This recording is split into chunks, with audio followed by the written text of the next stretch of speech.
everyone. I'm Charlotte. And I'm Dina. Welcome to The Grim Curriculum. So, Charlotte, how did you sleep last night? Well, it was pretty good up until I would say 6:30 a.m. this morning. Mm-hmm. Cody usually gets up to walk Buffy and whatnot, and I'm the princess, so I stay in bed, and I fell back asleep and immediately had a nightmare, probably related to today's topic, quite frankly. Not specifically the topic, but definitely related to the topic. Nothing like a good old nightmare about demonic possession to get your morning started. And you know what? We're going to talk about this in a little bit, but the intention of this episode was to give you guys something a little bit easier to listen to, still creepy, but something that wasn't going to be too bad after last week. And I don't think we did that. Yes, yeah, no. Initially, I was like, yeah, this will be kind of fun, a little spooky, but kind of camp in a way, because it's a topic that, you know, most people can relate to. And once we got researching, it was honestly a little frightening, I'm not gonna lie. This is the first episode that I've actually been writing, and I felt legitimate fear in my soul. So this week, we're going to be changing things up, like I said. When we first started talking about doing this podcast, we wanted to talk about more than just true crime, because we both have a fascination with all sorts of different macabre topics, and we have a lot of things we wanted to share with you and honestly just get to learn more about. So because of all that, pretty early on, we decided that every now and again we were going to break it up with a palate cleanser episode. What does that mean? Well, basically it means that we put you through some really heavy shit with Pee-wee over the last couple of weeks. So we're gonna, just like Dina said, break it up with something a little more lighthearted. We could talk about things like haunting, spooky things like that, aliens, and stuff that's, a little more fun that don't exactly fall under the true crime umbrella. And after Pee-wee Gaskins, you guys absolutely earned one hell of a palate cleanser, and we're really excited to bring it to you. Don't worry though, because like we said, we're not going to be taking it easy on you. We certainly didn't take it easy on us. We're bringing you a different kind of nightmare fuel this week. That's right. Today we are going to be talking about haunted dolls. Did you play with dolls as a kid? I didn't really play with dolls very much at all as a kid, or, as an adult either. But the ones that I did have were more the Barbie variety. I did have a couple of Barbies when I was maybe 5 or 6. One of them was like Gymnastics Barbie. She came with a little stand that connected to her waist, and you could spin her around and make her do the acrobatic tricks. But I was such a little bookworm that I just had her like on the stand on my desk, and occasionally I'd like play with her hair or change her outfit. But my little sister was all about the doll. She had the full Barbie mansion, the horses. I think at one point she even had the Barbie car, and I seem to remember like it being like a pink convertible, classic Barbie style. However, our dad thought that Barbie could do much better than Ken, so my sister never had a Ken doll. She had G.I. Joes, but at one point I do remember she got the posable action figure of Obi-Wan Kenobi from the prequel Star Wars movies. And so that was her Barbie's boyfriends. She did have the like Bratz dolls and stuff too. I do remember one Christmas my uncle got me a Betty Spaghetti. I don't know if those were a thing in North America, but basically they were kind of like these dolls that had like very like bendy arms and legs, and like I remember those. They had like long spaghetti plastic hair, and you could braid them and stuff. We didn't have any like porcelain dolls. Actually, we were just talking to my mom this morning, and she does not like dolls at all. So that's why we didn't really have them as kids. But honestly, I was more interested in letting my sister play with them so that she would leave me alone. So I absolutely played with dolls as a kid, and I was kind of a weird kid, so this is just gonna paint like the worst picture of me ever, completely normal child. I started watching horror at a really, really young age, and I remember seeing things like Child's Play where dolls would come to life and everything would be terrible. And between that and Toy Story, I kind of developed this mindset that like, while it was unlikely that my dolls could come to life, it wasn't impossible. And that if they did come to life, I wanted them to like me. And so I basically just like treated my dolls really, really well. They all had names and backstories, and they were really, really well taken care of. I also had like separate little beds that I made for every single doll, and when my mom would say goodnight to me, I would make her say goodnight to all of the toys or I would get upset. Not high maintenance at all. I was gonna say, your mom had so much patience. I know, right? So yeah, like totally normal kid things. I wasn't like afraid of them. I just wanted to make sure they knew that like I was good to them and I was a friend. And like honestly, I think that's like even weirder than being afraid of my toys. I don't think it's completely out of the question because like as humans, we do tend to like give inanimate objects personalities. Absolutely. So I mean, a doll looks like a person, so it makes sense, but yeah. You know, I just wanted to be safe. You know, on the off chance that they were possessed and wanted to kill me in my sleep, they'd be like, you know what? Her mom says goodnight to us every night. We'll leave her alone. Better safe than sorry. Exactly. Some dolls are super cute, and that's obvious, but I'm sure we've seen at least one doll in our lives where we've looked at it and thought, something ain't right with that thing. There is actually a diagnosable phobia of dolls. It's called pediophobia, and pediophobia is what is called a specific phobia, which means that it is a fear of a specific thing that couldn't possibly pose an actual threat to you. And while this may seem uncommon, it affects around 9% of adults in the US. And we're really not going to be helping with any of that today. No. Like we said, we're going to be talking about haunted dolls. So we found some of our favorites. We're going to be talking about them today. I think after researching this topic, we both have a newfound appreciation for some of these dolls. Because there's no denying they're absolute nightmare fuel. So today we will be discussing our top 5 picks for the creepiest haunted dolls that are out there. Whether or not you believe that these dolls can even be haunted, there is absolutely no doubt that some of these are going to leave you asking some questions about what is and isn't real. So here we go. If you're watching on YouTube, our video is going to show you the pictures of the dolls. Otherwise, we're going to post them on our Twitter and Instagram because honestly, you got to see these things.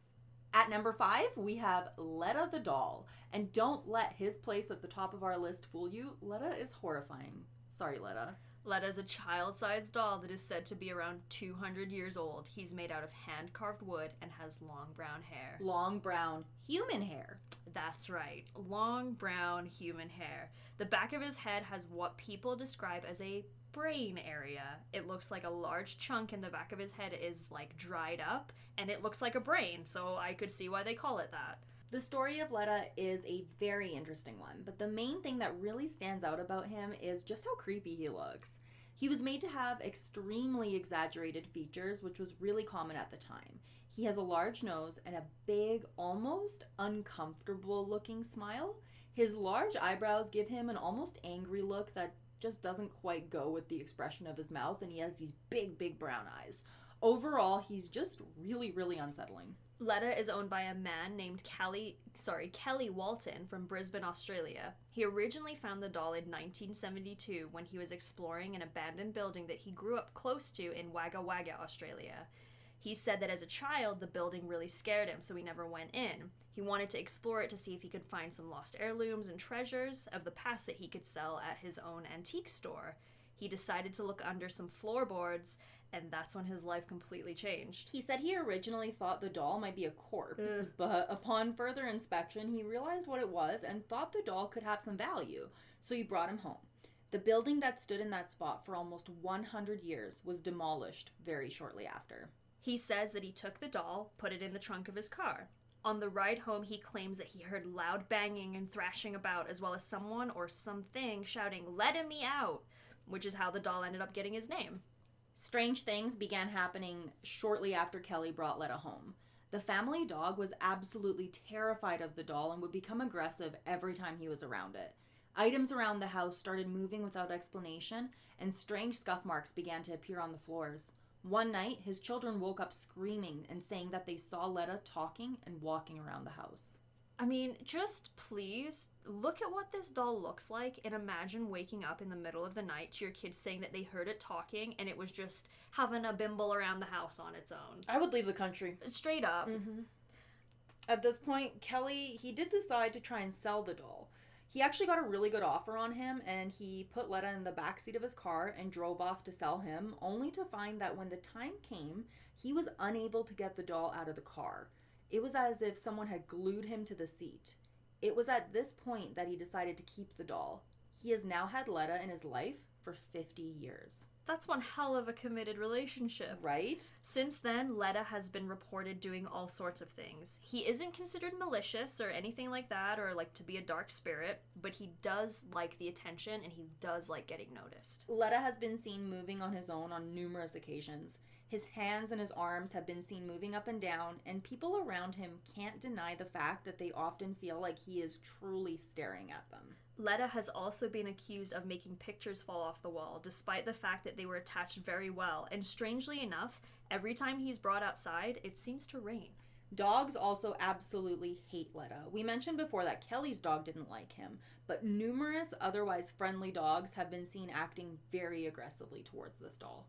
Kelly has also taken Letta to a few different psychics. He has been warned that he should never get rid of him, and that if he does, he will be cursed with terrible luck. This is one of the reasons Kelly and Letta have stayed together for half a century. And the main theory about this doll is that he was made around 200 years ago in Romania. It was believed that the spirit of someone who is recently lost could be transferred into a doll so that they wouldn't be lost forever. It is said that Letta was made in honor of a little boy who had tragically drowned. So with that, we're off to a really strong start with these dolls. The reason why Letta is so high up on our list is while his story is creepy, and he's definitely super unsettling, he doesn't actually do anything too bad. It's been reported that he's made some people feel sick or even faint, but overall, he doesn't cause that much trouble. Kelly's had him on numerous talk shows over the years, and people can even pay to have a photo taken with Letta sitting on their lap. Would you let Letta sit on your lap? Absolutely not. I'm so sorry. What we're gonna do with each of these dolls is at the end, we're gonna give them a spookiness rating based on their appearance and their shenanigans, basically, their actions. Let's hear it. What is your spookiness rating for Letta? What do you think? I mean, spookiness rating for actions, I would say, I don't know, maybe like a 3.5 out of 5.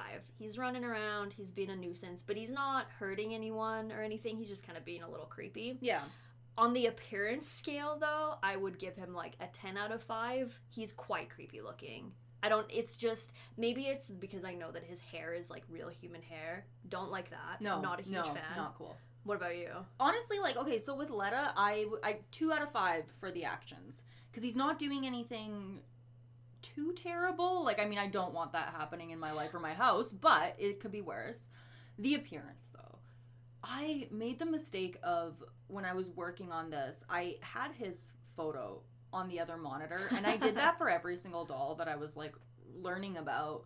And his eyes and his face and everything combined with him, out of all of the dolls that I think we're going to talk about today, when it comes to the way that they look, if I saw him at the foot of my bed, I would evaporate. I would just be gone. I would die. Like, it'd be it. Right before we started recording, Dina mentioned, like, can you imagine him, like, running towards you? Yeah. I think that's a good way to rate it. Like, what would Picture them running towards you. Yeah, exactly. And quite frankly, I don't know if I would run away because I wouldn't want to turn my back on any of them, but he would be getting a swift kick for sure. I would fall down and die and be like, Letta, take me, I can't do this.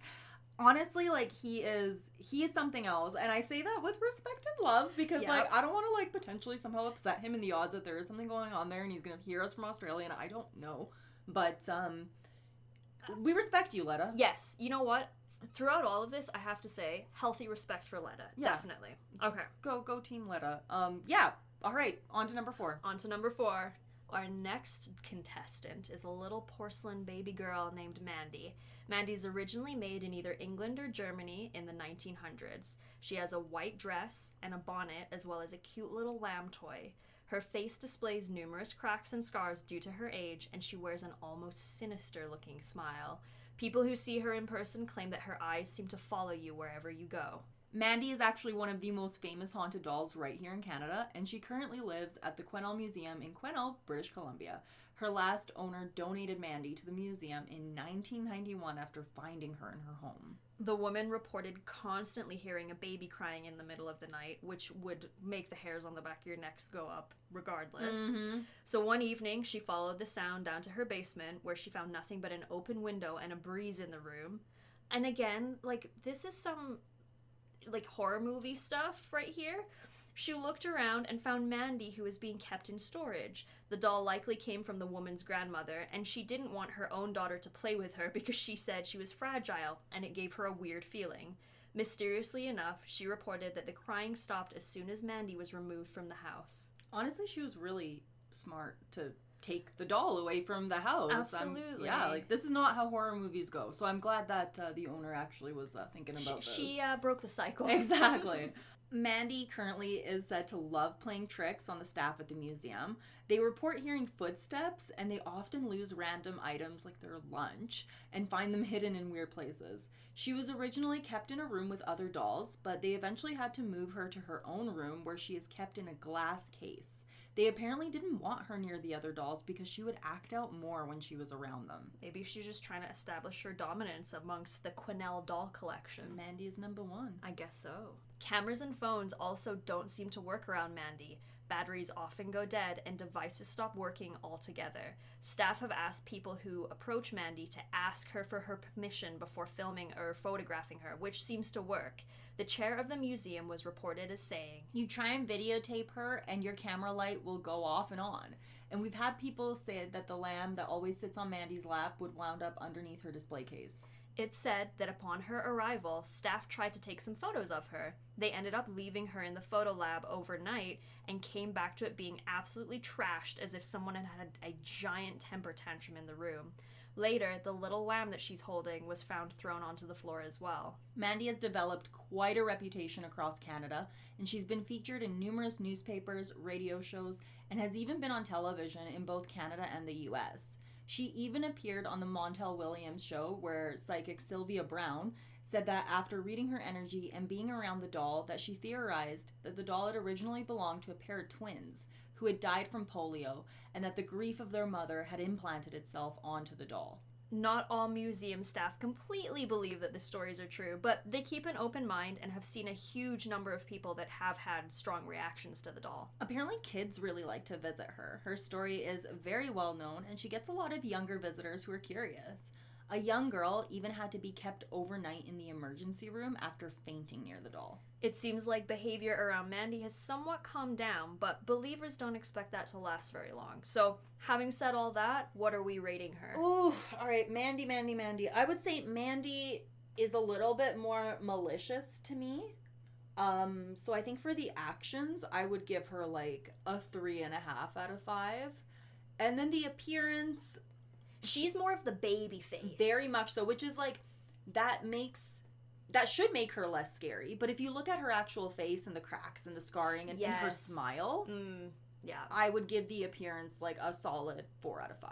Yeah, I would say I'm around the same. I think she comes off as a little more malicious than Letta. Like, Letta seems a little more mischievous, whereas Mandy seems a little more like she has something to prove. She's mad. I don't know why I'm putting this psychology on an inanimate object, but we're doing it. This is the vibe. This is armchair psychology at its worst to dolls.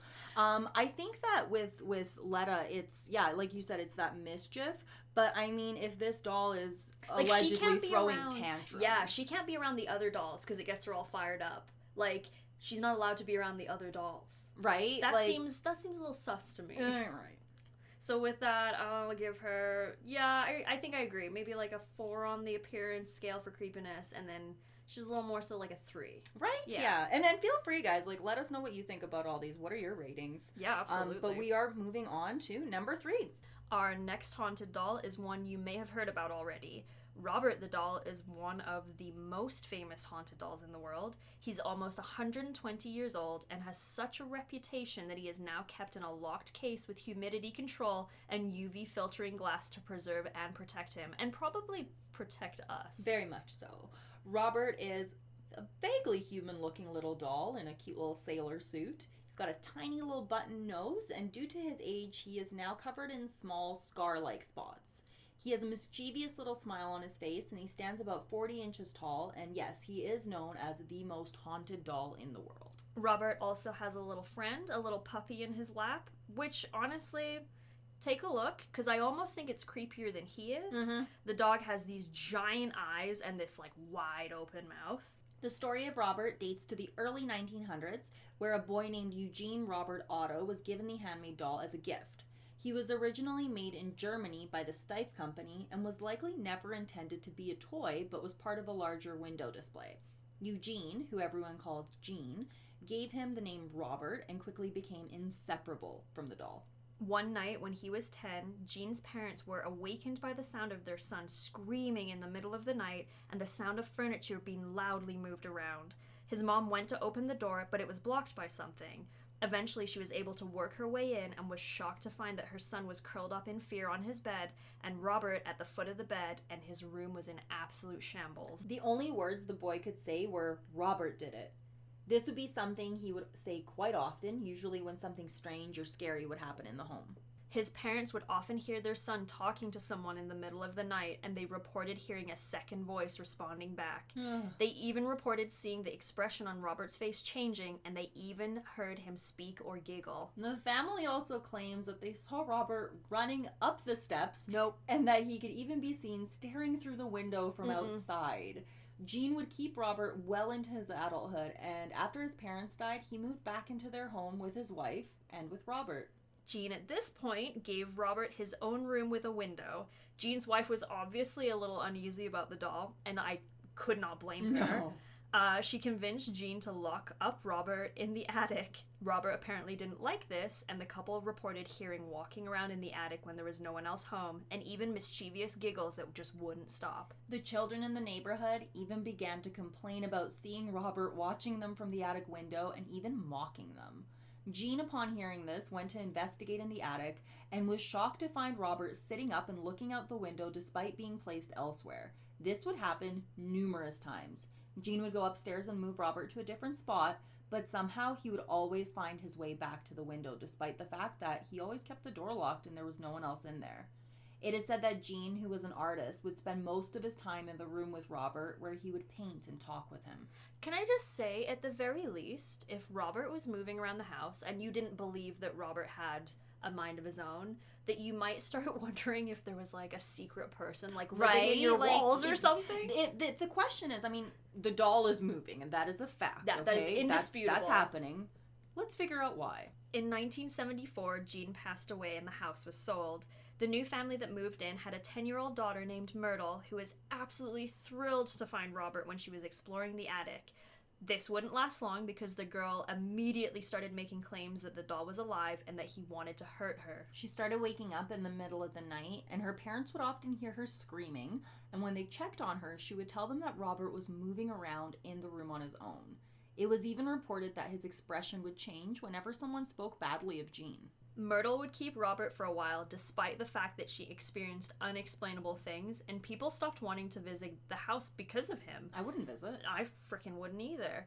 In 1994, she donated Robert to the Fort East Martello Museum in Key West, Florida. They actually didn't display him originally, but staff did claim they felt a shift in the energy when he arrived.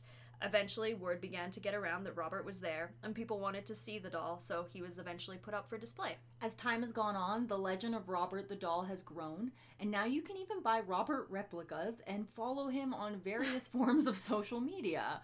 There are a lot of people who believe that this kind of attention is actually upsetting Robert more, and the claims against him haven't stopped. Electronic devices also don't seem to work properly around Robert, and he's known to move around in his display case.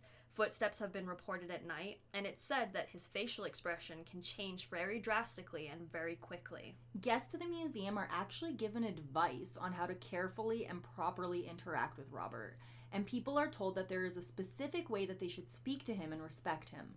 Photos are allowed to be taken, but only if he has asked for permission first. People who have not listened to these instructions have reported regretting this, and there is a huge amount of apology letters written to Robert every year by people who swear they have been cursed with bad luck since crossing him. People have reported to have relationships suddenly break down, getting into accidents on their way home from the museum, and have reported sickness and death in family members after seeing him. There are currently over 1,000 letters to Robert that have been sent. Various paranormal investigators have examined Robert, and we absolutely think he has earned a top spot on our list. Absolutely. What do you think about the spookiness factor here with little Robert? I think he's like a 5 out of 5. Yeah. I think he knows he's creepy, and like him just like making sure that kids can see him in like the window of the house and like scaring the shit out of the children that live in the house. I'd say that's pretty malicious. How do you feel about his appearance? I don't find his appearance that scary.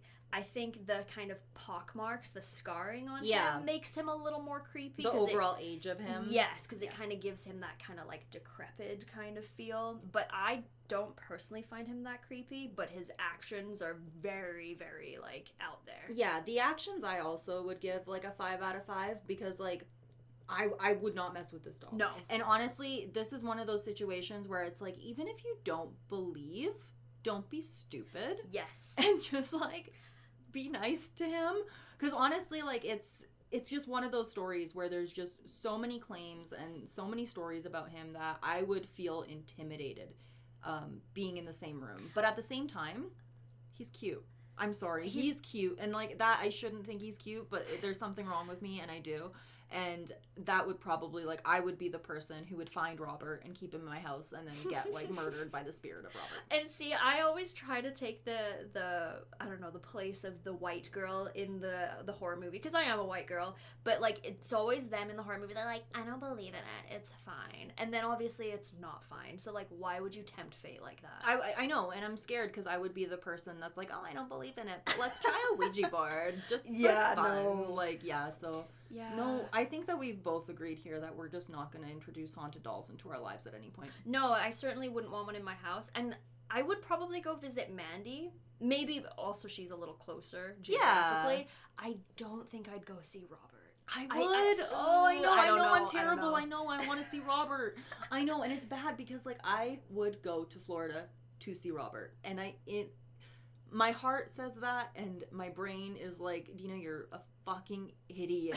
Like, I've seen way too many horror movies, but you know what? One day we'll make our way around. And I was gonna say, let me make damn clear that if we do ever get to a point where we do go see Robert, I would be very respectful.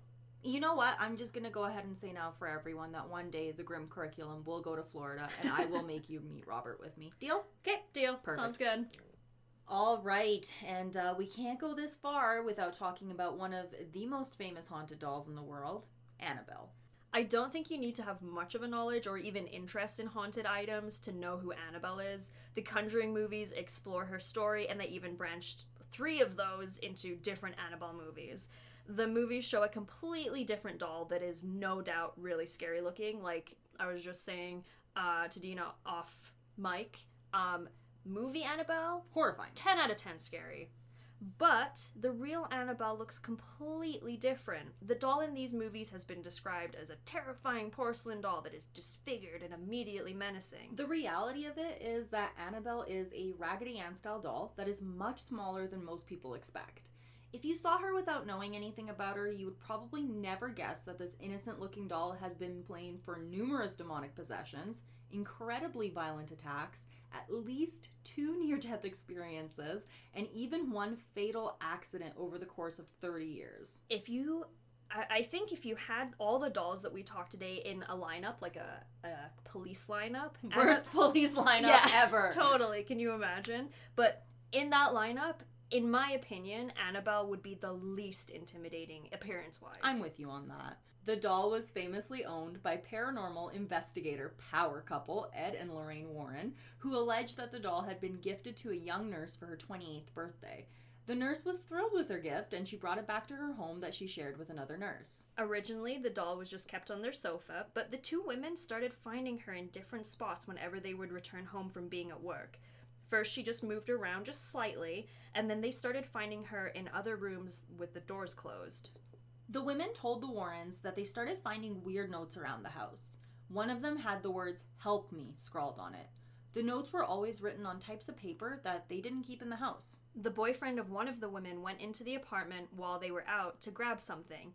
He heard rustling sounds coming from her room and went to investigate. There were no signs of forced entry, and the doll was found lying face down on the ground. Suddenly, he felt extreme pain on his chest and saw that bloody claw marks had ripped through his skin. After this happened, the women invited a medium to visit their home and hopefully offer some advice and help. The medium told them that the doll was inhabited by the spirit of a 7-year-old girl named Annabelle Higgins, whose body had been found on the field that their apartment building had been built on. The medium told them that the spirit just wanted to be loved and cared for. The women felt bad hearing this and allowed her to stay in the home, but this wouldn't last long. The events continued, and eventually a priest was called to help. He contacted his superior, who contacted Ed and Lorraine Warren, and they told them a completely different story. They told them that the biggest mistake they possibly could have made was offering sympathy to the doll because she had tricked them. They claimed that the doll did not hold the spirit of a young girl, but rather a demonic force. They explained, "Spirits do not possess inanimate objects like houses or toys. They possess people. An inhuman spirit can attach itself to a place or object, and this is what occurred in the Annabelle case. The spirit manipulated the doll and created the illusion of it being alive in order to get recognition. Truly, the spirit was not looking to stay attached to the doll, it was looking to possess a human host." The Warrens noted that the doll had displayed signs of demonic possession by being able to move on its own, being able to materialize papers that were not in the house to write notes with, and creating what they called the mark of the beast on the boyfriend. They ordered an exorcism of the apartment and took Annabelle to what would be her final resting place in the hope that her reign of terror would end. The unexplainable events at the apartment stopped, but on their way to their home, Ed and Lorraine claimed that they experienced car trouble and that their brakes failed several times, almost resulting in a crash. Ed doused Annabelle with holy water, and the car problems seemed to stop happening. When they took her home, they reported that she wouldn't stay in the same room for long, so they moved her to a locked case, which they had specially made for her with various prayers on it. Ed would continue saying binding prayers to the doll for the rest of his life. Since being locked up, she hasn't done too much, but it seems the key to staying out of trouble with the doll is to simply leave her alone. A priest who was visiting the Warrens took her out of the case and held her. Ed had warned him against it, but he didn't listen, and on his way home, he was involved in a near-fatal car accident. The priest claimed to have seen her face in the rearview mirror before crashing. A few years later, a couple was visiting the doll, and they tapped on the glass and they made a comment about how it was silly to believe in her. On their way home, the couple lost control of the motorcycle that they were on, killing the driver instantly. The passenger barely survived, but she claimed that they were laughing about Annabelle right before the accident happened. Annabelle is absolutely creepy. There's no doubt that this doll has one hell of a story. However, the problem with her is that her relation to the Warren family really makes a lot of people doubt the validity of her story. Both the nurses and priests involved never came forward, and as far as we know, we just have the word of the Warrens to go off of, which, unfortunately, thanks to their many skeptics, it's a little harder to believe than some of these other stories. What do you think about her spookiness level? Annabelle's a tough one for me because, the big thing, like you just said, is the relation to the Warren family. And if you're not super familiar with them, they were very, very well known for their paranormal investigations. And kind of as time went on, a lot of it was debunked. So, the legend of Annabelle, I think, definitely makes her have a spot on this list. But the appearance, I give her, a 1. Yeah, the true Annabelle, like I mentioned before, the true Annabelle, not at all. She's a Raggedy Ann doll. It's a doll a lot of us have seen before, so she's familiar. It's nothing that shocks you when you see her. Where I really do feel that shock with Letta, for example. Absolutely. Actions, if half of what they're saying is true, I give her a 5. If we assume that it is all true, and the fact that she was even able to mark the boyfriend of one of the nurses, fucking horrifying. Yeah, don't touch me. No, don't touch me. Do not perceive me, Annabelle, please and thank you. No, but like you say, because of that connection to the Warrens, I think she is kind of more legend than she is. Yeah. I think Annabelle on the list is the one that's most likely to scare the crap out of children who have heard about her. For sure. And then just the notoriety of having the movies and everything. I think she's quite a bit bigger than she maybe deserves to be. I honestly, you shouldn't have said that. I know. Now you're screwed. Now she can come after you. Well. But honestly, like, yeah, it's Annabelle. Yes, creepy, but there's a lot of questions that I have about the case. Totally, I agree. All right, are you ready? Are you ready? I don't know. We are on to number 1. Numero uno. And our number 1 spot goes to a doll from Japan called Okiku. When we started researching for the series, we both pretty quickly agreed that she would have our number 1 spot. Like some other dolls, Okiku has a very tragic origin story. She was originally purchased in 1918 by a teenager named Ikichi Suzuki for his younger sister Okiku, who named the doll after herself. The doll is about 40 centimeters tall and is dressed in a traditional kimono. Her hair was originally shoulder length, but we'll get to that detail in a little bit. Tragically, Okiku passed away in 1919 of yellow fever. The family was devastated by the loss of their young daughter and originally wanted to bury the doll with her. However, due to restrictions, they were unable to, and the doll was instead kept at an altar in the family home that they had set up in memory of their daughter. Shortly after her death, strange things started to occur. The doll's hair started to grow. The originally shoulder-length style hair had begun to reach past the doll's knees. The new hair appeared mangled and messy. The once smooth and beautiful hair had turned into a mess of split ends and knots. It grew in different colors, and it felt different than the rest of the hair. The family began having strange dreams about Okiku, and when they would wake up, they would sometimes find the doll near their beds. Eventually, lights started flickering on and off, and the family began hearing voices. These events would escalate closer to meaningful anniversaries like Okiku's birthday and the date of her death. Word began to spread around the doll, and various spiritual leaders visited her. The family, who had moved to a different area, began to view the doll as a regular part of their lives and cared for her very deeply. They were worried that moving the doll further away from Okiku's resting place would cause the spirit to leave her, so they didn't take her with them. Instead, they gave her to a temple that vowed to take care of her for them. The temple took her in, and eventually studies were done on the doll. It was confirmed that the hair growing from her head was actually human hair, and it was in fact continuously getting longer. This was confirmed by various forms of studies throughout the years. They were able to confirm that the hair was not only that of a human, but it was similar to hair that would belong to a young child. Okiku's keepers now regularly keep her hair trimmed and neat. They believe that as long as the doll is well taken care of, that she will be happy. They host a yearly celebration of the doll where she has her hair cut and is cleaned. They take this very seriously, and they claim that over time her powers have become stronger. People travel from all around the world to visit her.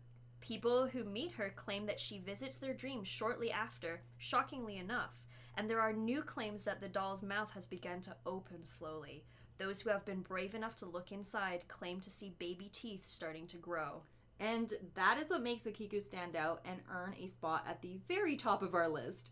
While the other dolls that we mentioned have some very creepy claims and stories, it is undeniable that there's a lot about Okiku that even scientists can't explain.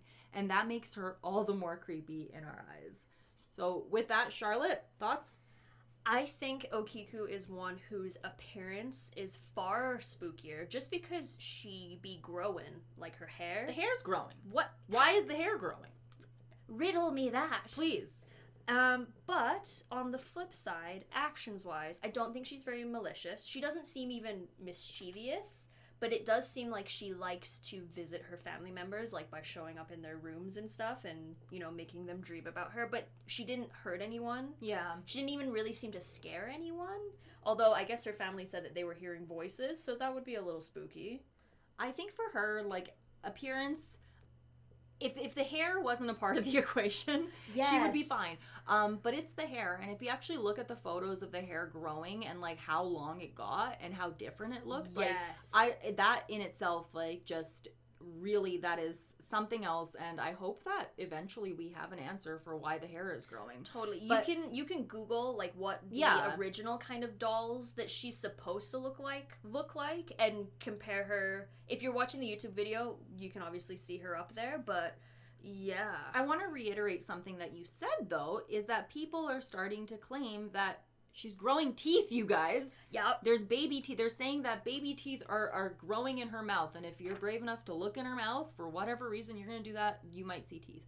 And there's something about that the actions per se aren't creepy, but the unexplainable aspect of her I would give her a 4 out of 5 for the overall creepiness factor.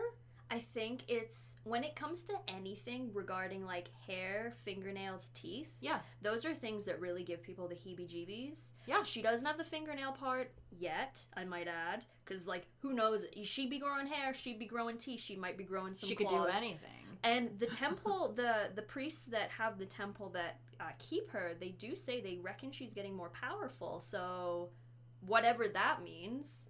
Honestly, I think as long as she stays there, they keep taking care of her, everything will be fine. And that is how our story is going to end with her, because nothing terrible is going to happen. It's not like they're going to be like, oh no, we're not going to keep her anymore, and she's going to be loose. I don't know. I mean, I've always wanted to visit Japan, but I would probably give that temple a miss. I'm going. I don't know. I know. I would go. I would see them all, Charlotte. Even Letta. Like, if I had the opportunity to go visit Letta, I would hate myself for it, and I mean, that's probably how I'll die, but still. I think maybe I'm just too much of a coward. I think I would go see him, but I would not let him sit on my knee. I would be the one doing that. You're taking the picture? Okay. Say, Roger. Deal. Perfect. Sounds good. All right. And that's it. We did it. We made it. Our top 5 choices for the creepiest haunted dolls out there. Let us know what you think. Did we leave someone out? And which doll would you put at the top of the list? You'll notice that all of the dolls we talked about are pretty old, and people have known about them for quite some time. One of the things that may surprise you is the recent rise in popularity of haunted dolls. In fact, sites like eBay, Etsy, they all have sellers that specialize in haunted dolls. That's right, in some cases, for less than $30, you can be the proud owner of your very own haunted doll. Yay! There's actually a huge TikTok community, too. Not on my For You page, I have to say. And a ton of folks on YouTube who also collect these dolls and share their experiences with them. Charlotte, would you ever buy a haunted doll? I think I know the answer. I was gonna say, I think no one is gonna be shocked to know that the answer is a no from me. No. Again, it goes back to the whole thing. Like, I don't particularly, believe in, Ouija boards and things like that, but I am not gonna be the bitch that messes around and finds out. Right? I think for me, too, would I go out and actively buy a haunted doll that I knew was haunted and I paid extra money for the likelihood that it's haunted or whatever? No. Would I be the idiot that buys a doll at a garage sale because it looks creepy and then finds out that it is creepy? Probably. I mean, I do have a friend, and, she is all about the creepy knickknacks and stuff, which I can get behind. I do like the theory. I love skulls. I have a bison skull in my living room. Exactly. Not a big deal, but, I couldn't have, one of those creepy, planters with a succulent in it that's made out of a doll's head. That just seems like bad juju. Those are so cute. I know. Honestly, yeah. No, I want to say that, the smart person that I wish I was is going to say, no, I would not buy a haunted doll, but I think that is to be determined. We'll see what happens. Yeah, I mean, the haunted doll market is really interesting, though, because while there are some sellers that are obviously con artists, there's certainly a lot that put a ton of money into effort into proving that their dolls are actually haunted. One seller states that she examines all dolls with an EMF meter for a total of 5 days. Then she places it into a soundproof box with a voice recorder to see if any voices are captured. Then she conducts lucid dreaming sessions and a 15-page report, which is then provided to the new owner. It's intense. It is. eBay and Etsy, they aren't exactly thrilled about this new market, and the dolls are sold with a ton of conditions and no guarantee that they're haunted. And actually, back in 2000, eBay made the following statement regarding this. eBay does not allow the auctioning of human souls for the following reasons. If the soul does not exist, eBay could not allow the auctioning of the soul because there is nothing to sell. However, if the soul does exist, in accordance with eBay's policy on human parts and remains, we would not allow the auctioning of human souls. eBay also banned the selling of spells, potions, hexes, and magical services in 2012.